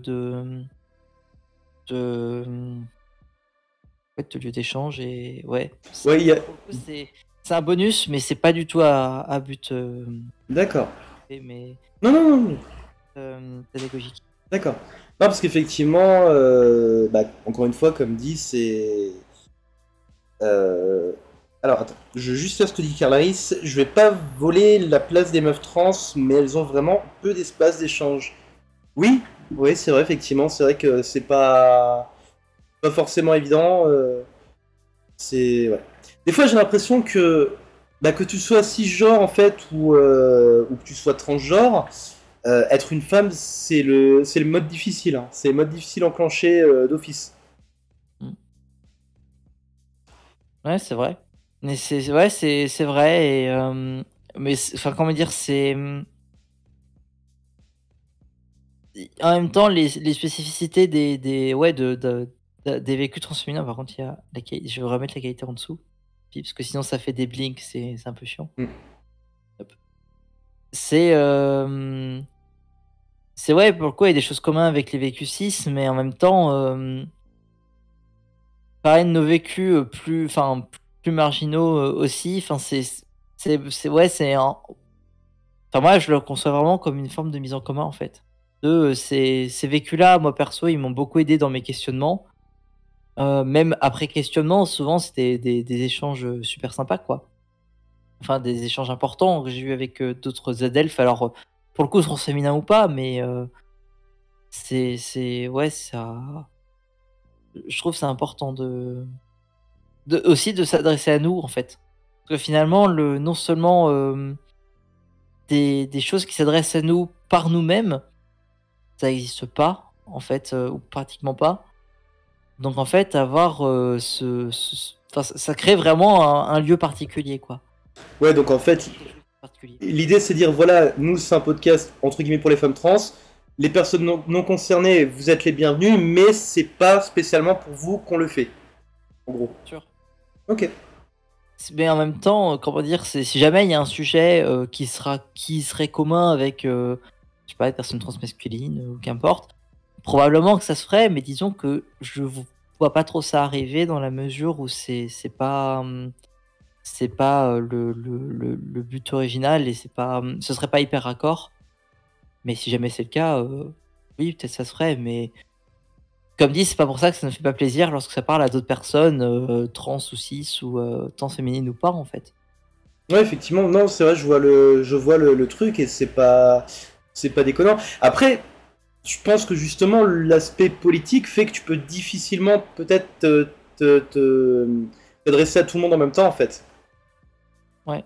C'est pas, tu peux pas avoir le même déjà parce que tu peux pas avoir le même ton entre les personnes concernées et les personnes qui le sont pas quoi. Bah, c'est ça. Et le truc, c'est que bah, c'est quand même une réappropriation de créer un espace pour nous, par nous. C'est déjà le truc premier, parce que c'est déjà comment dire, là où il y a beaucoup plus en tout cas pour nous, ça a été un besoin, et pour d'autres personnes, ça l'est forcément aussi. Et vous avez eu déjà des échos? J'imagine que ça doit quand même pas mal plaire du coup, vu que là rien que sur le chat tout le monde est à fond. Bah franchement, ouais, ouais, non, il y a eu quand même pas mal d'écoutes. Enfin, en fait, il y a eu pas mal de personnes qui ont écouté. Enfin, en tout cas, ça nous satisfaisait. Enfin, je veux dire, on le fait pas spécifiquement pour écouter par 500 000 personnes. Enfin, mais déjà avoir des retours et en plus des personnes qui sont vocales lorsqu'elles font leur retour, Mhm. oui, on en a eu franchement pas mal. Et non, ça fait un bien de ouf. Ah bah c'est bien justement. Plus le projet tient à cœur, plus les retours sont agréables quoi. Ah bah c'est clair, ouais. Ouais. Non franchement c'est pour le coup quand alors, j'ai pas retenu les prénoms et les pseudos encore une fois, mais quand ta collègue est venue me voir, j'étais du coup j'étais vraiment partant et intéressé quoi. Ça avait l'air, c'était un projet qui me parlait quoi. Alors, il y a juste Clarisse, je crois. Je suis désolé, je vais juste agrandir l'écran pour voir ton message parce que j'ai mon portable qui a lâché la connexion. Hop là. Est-ce que tu peux juste remettre ton commentaire, Clarisse, s'il te plaît, si ça t'embête pas? Je peux le relire si tu veux. Oui, ce serait bien, ouais, s'il te plaît. Ouais. Perso, tous mes proches trans-femme et NB, sauf toi et Na, je sais pas, ont écouté le podcast et on en a parlé entre nous. J'ai pas trop de proches masculins par contre. D'accord. Donc, enfin, genre, du coup, ouais, c'est vraiment, ça fait ultra choqueur à chaque fois qu'il y a ce genre de retour. Enfin, je leur dis parce que vraiment, ça vient du cœur ce que je dis. J'aimerais bien savoir ce que ça fait honnêtement. Non, mais non, comme dit, quand je disais le truc, c'est que bah voilà, j'écoute plein de trucs. Pour être honnête, c'est pas forcément des trucs politiques. Donc c'est vrai qu'effectivement, c'est pour ça que je l'ai pas encore écouté. C'est sur ma liste du coup, parce que franchement, ça m'intéresse, mais voilà. Chaton nous dit non, j'avoue que j'ai pas pris le temps d'écouter, notamment parce que je me sentais pas concerné, mais aussi par manque de conditions idéales pour écouter. Oui, c'est vrai qu'effectivement, je pense qu'il faut quand même être plus ou moins focus Pardon, je suis désolé. Il faut vraiment être focus et être concentré sur sur ce que vous dites, quoi, parce que du coup, c'est vraiment intéressant pour le coup. Hmm. Bah écoute, j'espère en tout cas c'est le retour qu'on a eu. Après, il y a quand même des césures aussi, dans le sens où il y a des moments où c'est. Enfin, comme on met nos vécus en avant par un média, alors du coup, a priori, ça va beaucoup être des textes qu'on écrit et qu'on lit. Euh, Probablement qu'il y en aura d'autres. Donc il y en aura d'autres formes ou quoi. Euh, Forcément, ça. Donc du coup, il y a forcément un moment où bah, il y a un peu de partie intro, on parle du sujet, on a trouvé le sujet. Et puis, une partie, bah, un texte, puis une discussion, puis un texte, puis une discussion. Et puis, ça pour nous trois, plus la personne invitée. Bah, du coup, ça fait que ça, je pense, ça peut peut-être aider à avoir un moment de coupe. Euh, du coup, j'espère que la forme, du coup, elle peut aider à, malgré le format un peu long, c'est pas Ouais. excessivement long, mais c'est carrément pas court, quoi. Ah oui, non, non, bah, comme dit, on m'a souvent fait le. Enfin, c'est pas reproche, mais on m'a fait remarquer que les émissions sont quand même relativement longues, puisque ça peut aller de 1 heure à 2 heures et demie. Donc, effectivement, ouais, vaut mieux être structuré, chose que je ne sais absolument pas quoi faire. Clarisse nous dit c'est très ouvert à l'échange, justement, et ça, c'est bien. C'est cool. Franchement, honnêtement, moi, le podcast, vous me l'avez vendu, hein. Il y a pas. Y a pas... je me demande même si je vais pas l'écouter, bon, plus ce soir, mais demain, par exemple. Justement, en faisant mon petit tour des temps. Bah, à ton aise. Bah écoute, je fais ça, j'écoute et puis je m'engage à donner mon avis sur le truc dans la foulée. Voilà. En tout cas, ça fera très plaisir. Vous êtes sur pour la partie technique, vous êtes sur quelle plateforme de podcast Alors, surtout Spotify, avec Encore FM, normalement, on est présente ailleurs. Je sais qu'on a eu un problème avec Apple Podcast qui n'est pas encore résolu. Un problème de miniature, je crois. Normalement, il devrait y avoir un YouTube. Merde, j'ai oublié de le faire. Non, attends. Non, je l'ai fait. C'est bon. Normalement, doit y avoir un YouTube. Normalement, on est présent sur pas mal de plateformes. C'est un cloud potentiellement. J'avoue que la première, ça s'est un peu fait à un moment où c'était un peu compliqué pour nous trois de se coordonner bien. Hmm. Mais normalement, on essaye d'être présente le maximum d'endroits. A priori, le truc le plus stable, ce sera Spotify. D'accord. Voilà. Bon, ok. Mais normalement, on va essayer vraiment de s'appliquer à sortir partout où ça devienne. Enfin, que ce soit vraiment pas que sur une plateforme, sur des trucs plus, comment Plus plus global. en corpo que Spotify, c'est bien aussi, tu vois. Donc. Ok. Amazon Music peut-être. Oui, je crois que je suis pratiquement sûr qu'il doit y être. D'accord. Ok. De toute façon, vous pouvez retrouver ça sur le thread de post sur Twitter. Le thread épinglé, normalement, il y a un tweet dédié avec en réponse les endroits où ça s'écoute. Bah, de toute façon, vous avez. Attendez, c'est par là. Sous Cléo, vous avez son Twitter et vous avez le Twitter du coup de l'émission. Vous allez avoir toutes les informations. Donc ça doit être sous ta main gauche si je calcule bien, Cléo. Euh, Mais la main gauche, ouais. ouais, c'est ça. Oui, c'est à la main gauche.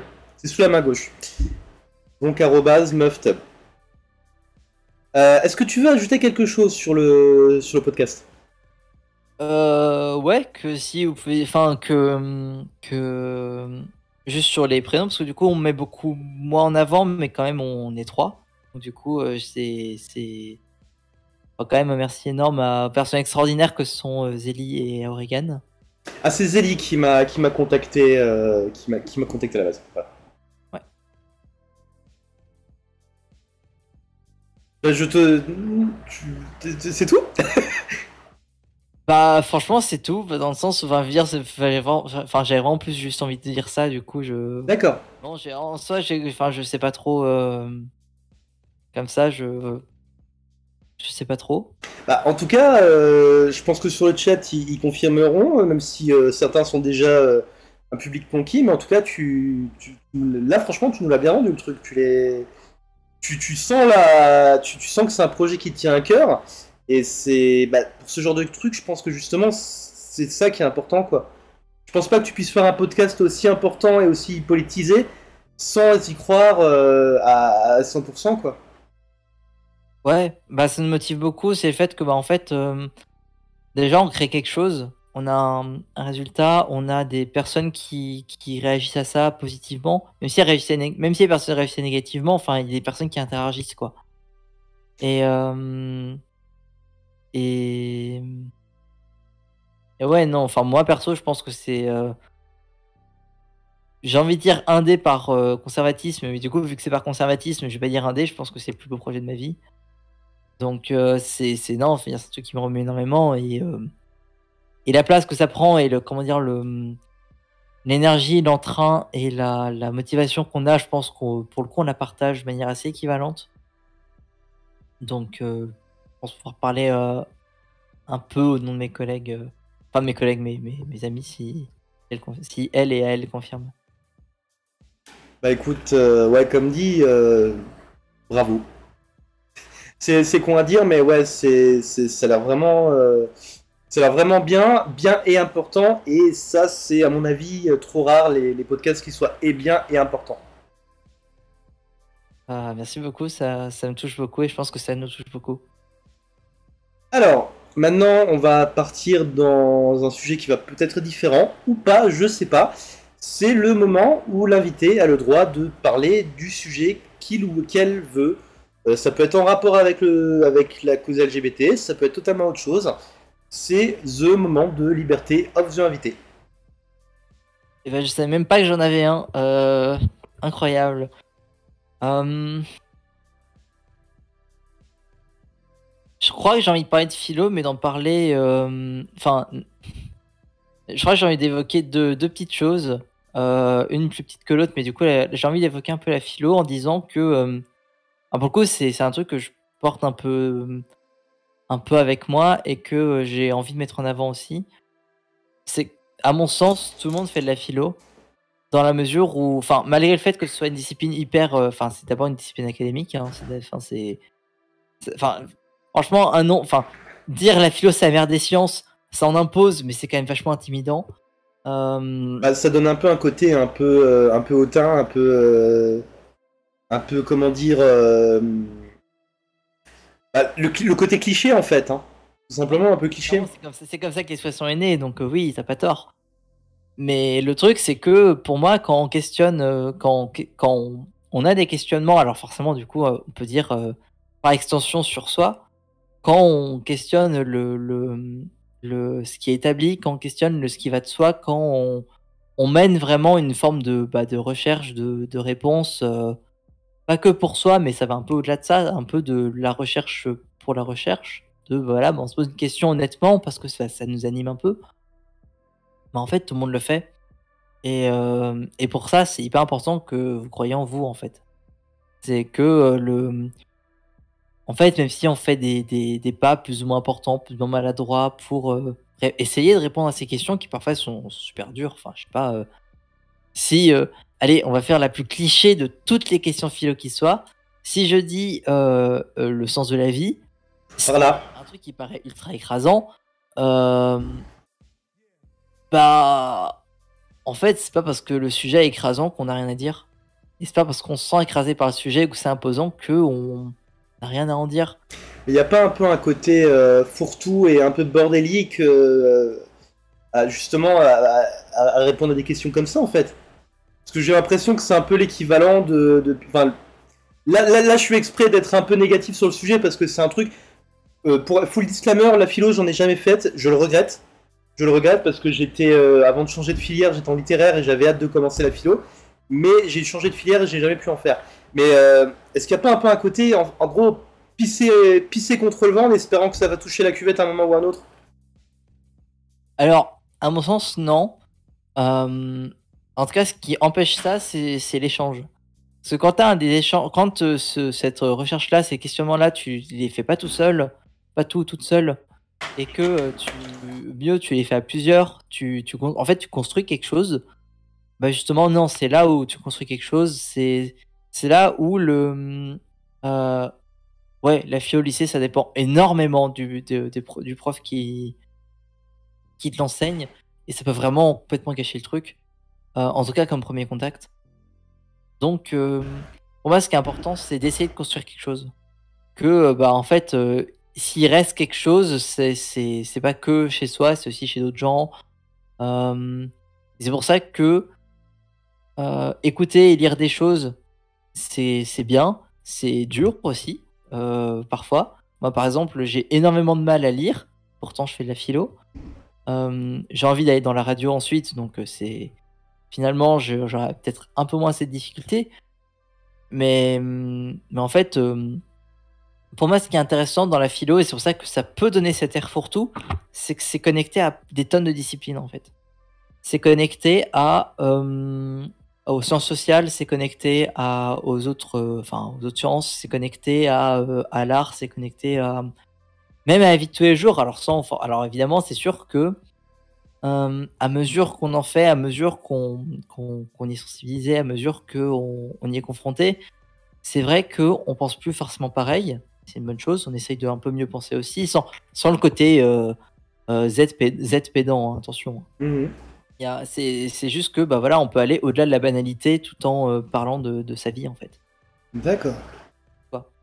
Bon, ouais, effectivement, sur le chat, on a Clarisse qui me dit il y a assurément des gens très cool qui streament et parlent de philo. J'ai juste pas de nom de personne à suivre. Et Chaton nous dit oui, par exemple, moi j'ai fait de la philo en terminale. Le plus gros du programme était lié à l'art. La philo, c'est vraiment la discipline du questionnement et tout est questionnable.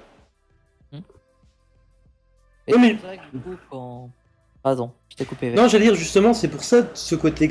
Enfin, enfin, encore une fois, j'en ai pas fait, hein, je me répète, mais il y a cette image de truc vraiment massif et qui peut être très hermétique à des personnes qui sont pas formées, on va dire, sur le sujet en tout cas.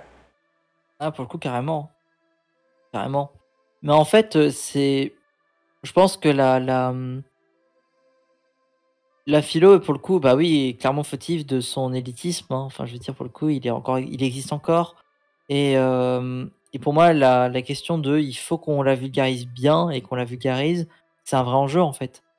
C'est un enjeu en fait, même si on maîtrise pas totalement Spinoza, bah c'est pas grave, on peut quand même tirer des choses de ce qu'il a dit, tu vois, ou de n'importe qui.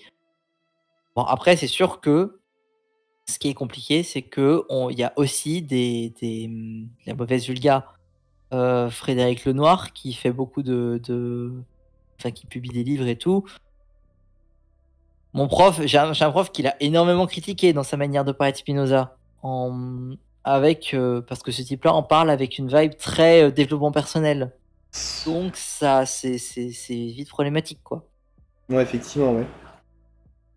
Mais du coup, voilà, enfin, même si ça fait peur, je pense que dans l'échange, c'est justement comme ça qu'on peut éviter peut-être ça aussi. C'est quand on a de l'échange, bah, on construit quelque chose, quoi.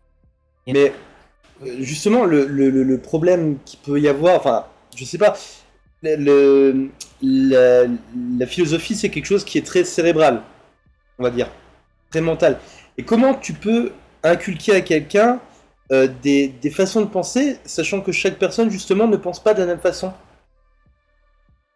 Bah, déjà, tu peux éclairer sur un axe différent à prendre, donc un peu une méthode différente, mais sans être prescriptif, hein, attention. Mhm.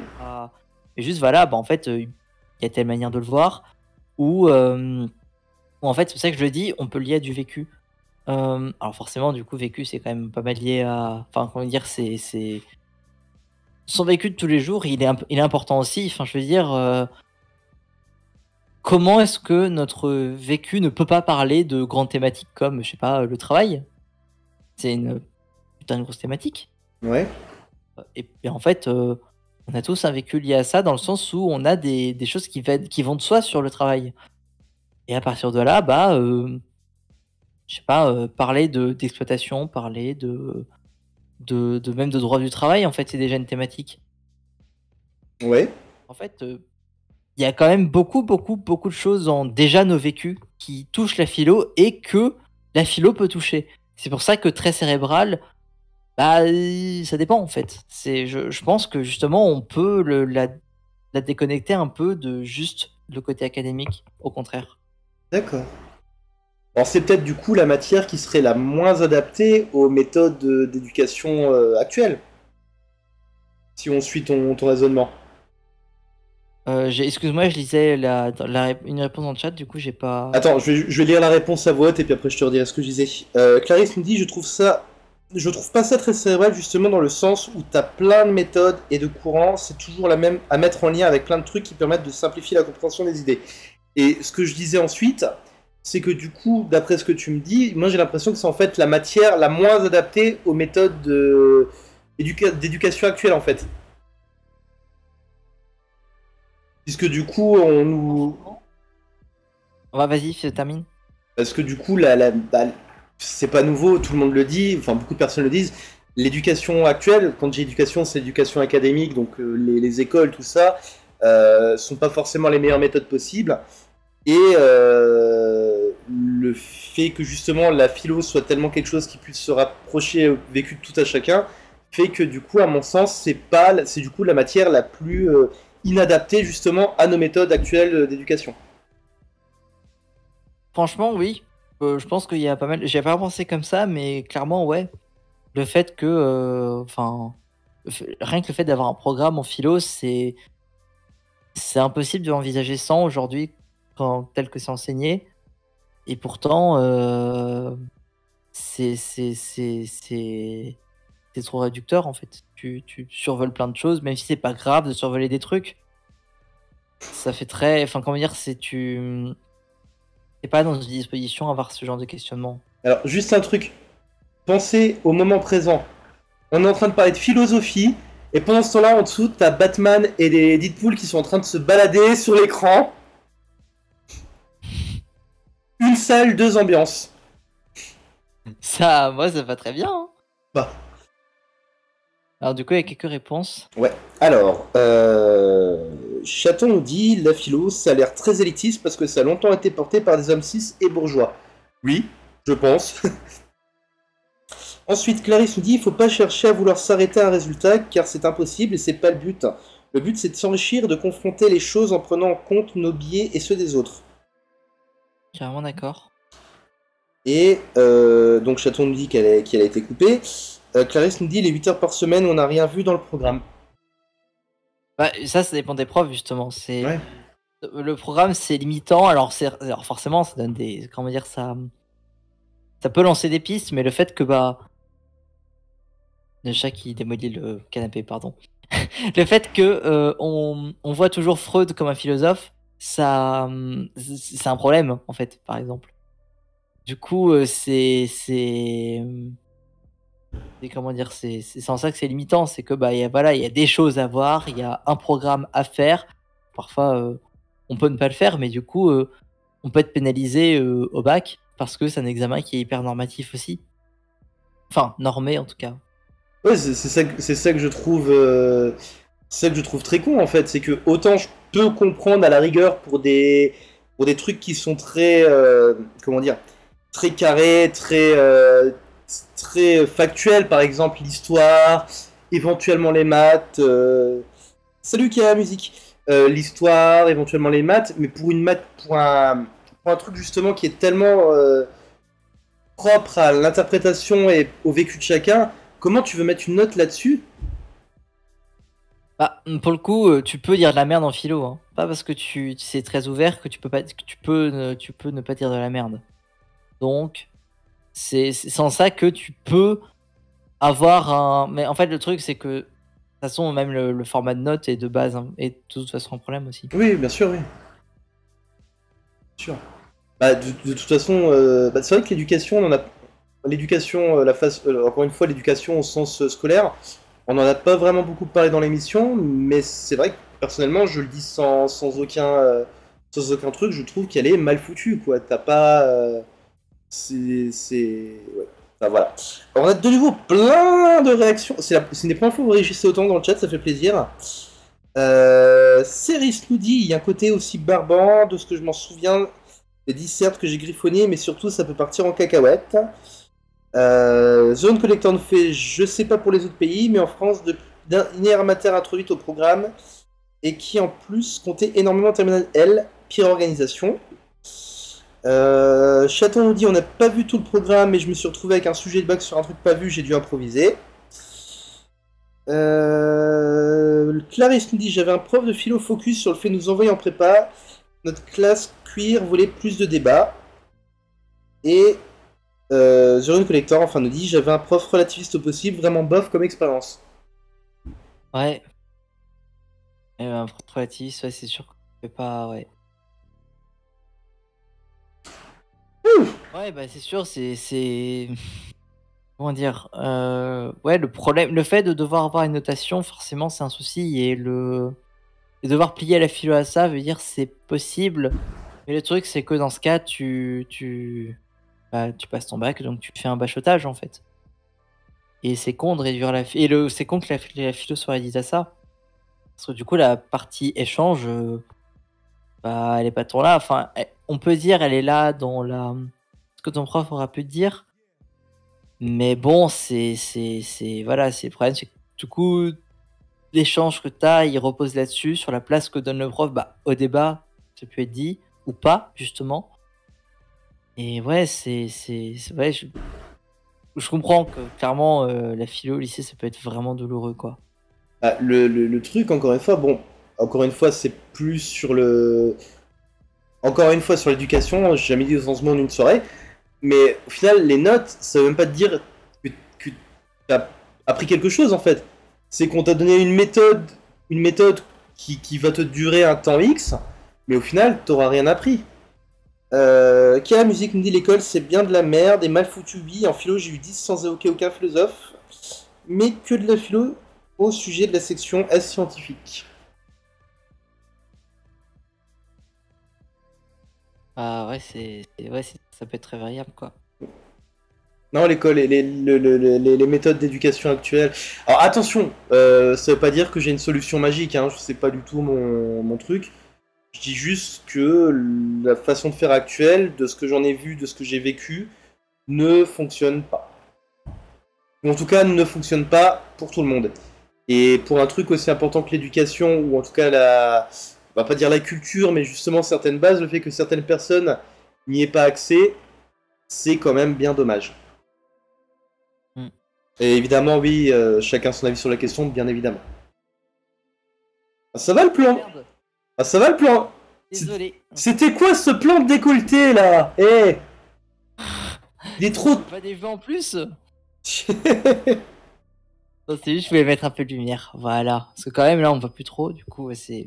Désolé, c'est un peu moche, mais voilà. Pas de soucis. Céris nous dit ça dépend des profs, oui, selon la méthode d'enseignement, mais surtout que c'est pas évident de faire apprendre certains concepts en philosophie comme la liberté selon les philosophes, la justice, etc. Et ensuite, c'est elle, hein, Céris, hein. Ouais. Elle nous dit Cléo.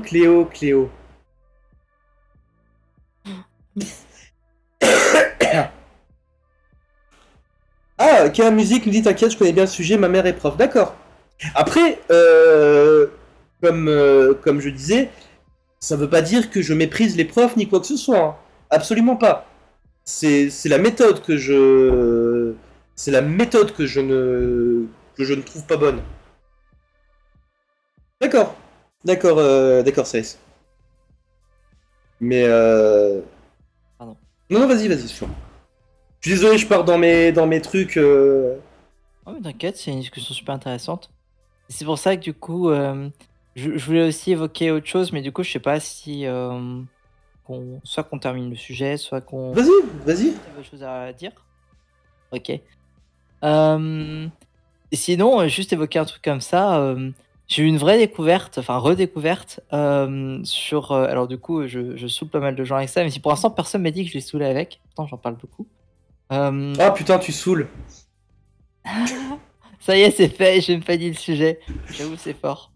Je m'intéresse beaucoup à la mécanique vélo. Oh. Et le vélo en général, mais en fait, le truc, c'est que j'ai vraiment redécouvert le vélo comme un outil d'émancipation super fort. c'est vraiment un moyen d'être beaucoup plus safe quand on se déplace en ville, y compris la nuit. Mhm. Et qu'en fait, la transmission des savoirs, la transmission des savoirs au sein d'un saut, de structure, de quoi que ce soit, euh, c'est hyper important en fait. Genre, parce qu'en fait, un vélo, ce qui est cool, c'est que à pas grand monde et avec des moyens techniques ou des moyens, enfin, quels qu'ils soient, relativement limités, avec un peu d'entraide, on peut totalement être autonome avec un vélo. D'accord. Et un vélo, tu peux t'en servir pour faire des voyages au quotidien. Alors, disclaimer, là, de tous les sujets que je pouvais choisir, c'est le sujet le plus compliqué pour moi. Je ne sais pas faire de vélo. Ma copine non plus. Enfin, pas beaucoup. Donc, c'est toujours. Généralement, les gens me regardent avec des grands yeux. Donc, non, effectivement, je ne sais pas faire de vélo. Donc, ce que tu dis me. Je le conçois, mais en fait, mon cerveau n'arrive pas à l'analyser en fait. Non mais je comprends, hein, c'est pas le cerveau, enfin le cerveau c'est pas évident pour tout le monde, c'est vrai aussi. Mais le vélo c'est pas évident pour tout le monde clairement et c'est pas comment dire, c'est quand je parle en plus là j'ai d'abord abordé le sujet de mécanique vélo, c'est encore comment dire, c'est encore plus de niche ou encore plus spécialisé comme truc. Donc c'est normal que ça parle pas à tout le monde, mais c'est juste c'est un truc qu'on peut se réapproprier ou pas, mais que voilà, enfin j'avoue, je pensais pas que le vélo pourrait m'amener autant, m'intéresser autant et me faire autant enfin créer des liens avec plein de gens autour de ça, et y compris sur un axe militant. Hmm. Ok. Par exemple, il y a à Bruxelles, alors du coup c'est un collectif qui existe aussi à Marseille, si jamais il y a des personnes qui sont dans le sud qui voudraient y être. Euh, Il y a un collectif qui est présent dans ces deux villes, et les deux sont, je crois que sont, je sais pas si les deux communiquent beaucoup, je saurais pas dire. Il s'appelle Déchaîné, .e.s, et c'est en non-mixité choisie, donc juste sans homme 6. Et qui justement a pour but de faire des ateliers euh, pour les réparations vélo, qui font aussi des rides, donc des manifestations à vélo. Et voilà, enfin, je trouve que c'est un super beau projet. De manière générale, les associations ou ASBL, comme on dit en Belgique, les, euh, les assos qui permettent de faire de l'autoréparation, d'avoir ces savoirs-là, d'avoir des rudiments où tu as de manière plus approfondie dans les savoirs, dans comment s'occuper de son vélo, comment juste aider d'autres gens aussi. Il faut un truc à prix libre ou prix coûtant. Enfin, ça existe dans les grandes villes, c'est quand même très très fréquent. Et ça aide vraiment beaucoup à pouvoir se mettre au vélo. Sinon, en fait, ça peut être cher. Mais mon vélo à moi, alors du coup, je l'ai réparé. Du coup, ça m'a coûté un peu plus d'une cinquantaine d'euros avec les outils ou quoi. Bon, maintenant un peu plus, vu que j'en ai perdu. Mais mon vélo, je l'avais acheté en l'état. Il m'a coûté 20 balles. Et j'ai dû remplacer les pneus et les chambres à air. Ce qui est pas grand chose pour un vélo que acheté en l'état à 20 balles. Donc, des fois, on peut vraiment être surpris et surprise. Alors, si on va en faire, parce que comme dit, bah, comme tu l'as dit, finalement, ça va pas de soi le vélo. Ouais, bah ouais. Et c'est pas grave. Et dernière chose, à Bruxelles, il y a un événement super chouette qui s'appelle la masse critique. Enfin, le nom est surtout relayé en anglais, mais du coup, c'est Critical Mass. Le but, c'est quoi? Je crois que c'est le premier vendredi du mois, pardon. C'est une manif qui en plus qui pour le coup est légale. Et qui en gros c'est beaucoup de gens qui se regroupent à la place Louise. Donc la place Louise, c'est la place où Stromae a fait son clip avec le tram au milieu. Hmm. Du coup, Oui. t'as une quantité de cyclistes, vraiment, t'as des centaines. Enfin, vraiment, c'est assez impressionnant, qui tournent autour du rond-point comme ça, et d'un coup part sur enfin, qui font un énorme tour de Bruxelles à vélo. Et le but, c'est de promouvoir l'accessibilité à vélo, le fait d'avoir d'autres moyens d'autoréparation. Maintenant, à Bruxelles, il y a des bornes qui permettent de gonfler son vélo ou d'avoir quelques outils. Et un pied aussi, mettre son vélo, c'est quand même super pratique pour réparer, sinon c'est la galère. Et je sais qu'aussi à Strasbourg, il y a eu des manifs et des blocages pour justement faire des pistes cyclables. Oui, exact. Pour que en fait, ce soit vachement moins dangereux, tout simplement. Et en fait, souvent, enfin, c'est pour ça que je dis, c'est aussi quelque chose de très politique, le vélo. Et souvent, il y a des tas d'assauts, de syndicats qui vont militer dans ce sens-là aussi. Ah, je t'avoue que c'était le côté politique du vélo, je le voyais pas en fait. Enfin, même là, avec ce que tu me dis, j'ai du mal à le voir, mais je suis assez surpris. Et ben, voilà. Je suis contente que du coup ce soit. Enfin, c'est ce que je voulais mettre en avant finalement, c'est que moi non plus, je l'imaginais pas à ce point ni tel quel. Et en fait, non seulement ça me passionne, mais en plus, il y a une dimension que jamais j'aurais imaginé, quoi. Ah, c'est-à-dire que du coup, tu vas faire un podcast qui s'appelle Meuf à Becky? Alors déjà, j'ai envie d'en faire d'autres. Alors du coup, de mon côté, j'ai envie de faire des créations sonores autres. Et enfin, alors avec d'autres gens, s'il y a des volontaires, je dis pas non. Mais non, clairement, c'est pas impossible que j'en parle, au même titre que je parle de philo, que je fasse de la fiction sonore. Bon, clairement, il y a moyen. Hein. Ok. Non, mais c'est bien, c'est un des aspects que j'aime bien dans l'émission, c'est pour ça que je ne questionne pas forcément les gens que sur les trucs en rapport avec la communauté LGBT, c'est que justement, ça permet de découvrir de nouveaux trucs, quoi. Et là, en l'occurrence, la discussion sur la philo ou même sur les vélos, je trouve ça enrichissant. C'est pas forcément des trucs qui vont changer ma vie, mais je trouve ça super enrichissant de découvrir des nouveaux trucs ou de voir des nouvelles façons de concevoir les choses, quoi. Clairement. Alors du coup, il y a des tas de réactions. Oui. Alors, on a K Musique 33 qui nous dit les vélos sont pas bien accueillis dans les grandes villes à taille humaine et plus. Gréby nous dit les critical mass avec un cœur. K Musique nous paraît aussi il y a eu des manifs et pas que à ce sujet. Clarisse nous dit je m'en suis rendu compte en suivant les gens qui ont fait la BD au fond du trou. Alors je pense que c'était peut-être par rapport au côté politique du vélo. Et Céris nous dit meuf à vélo et meuf à philo. C'est incroyable, je vais m'en souvenir. C'est... Écoute, on arrive, je pense, tout doucement à la fin de l'émission. Clarisse nous dit oui, la BD c'est sur les maisons... Les maisons Troglo. D'accord. On arrive tout doucement à la fin de l'émission. Est-ce que tu veux rajouter quelque chose avant qu'on rende l'antenne? Non, si ce n'est, du coup, j'ai déjà fait un big up à mes copines. Donc maintenant, c'est juste, surtout merci beaucoup de m'avoir accueilli et merci à tous pour vos réactions. Enfin, il y a eu beaucoup d'échanges et beaucoup de retours. Alors, je m'attendais pas forcément à beaucoup de retours sur le podcast en lui-même, mais de fait, il y en a eu et ça m'a fait vraiment énormément plaisir. Et puis échanger avec toi, ça m'a fait vraiment beaucoup de bien, beaucoup de plaisir et enfin très plaisir et Ouais, c'était cool, franchement, c'était très sympa. j'ai hâte qu'on puisse se recroiser à d'autres occasions avec grand plaisir. Avec plaisir.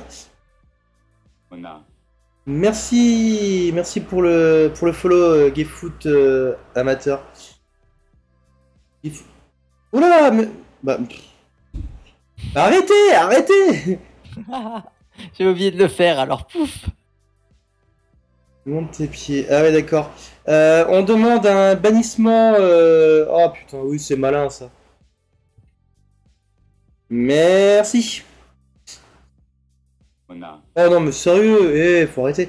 Alors, pour ceux qui ont aimé l'émission, n'hésitez pas, il y aura le replay qui sera disponible sur YouTube. Si ça vous a plu, vous pouvez follow, vous pouvez vous abonner. Si vous voulez, vous pouvez faire des dons, mais c'est pas obligatoire du tout. Il y a aussi la boutique Redbubble qui est disponible sur le Discord. Et puis, merci à tous. Merci à toi, Cléo. Et je vous dis à très bientôt, les amis. Au revoir à tous. Deux. Et c'est très awkward parce que j'ai pas ma fenêtre de fin. Voilà, bonne soirée à tous.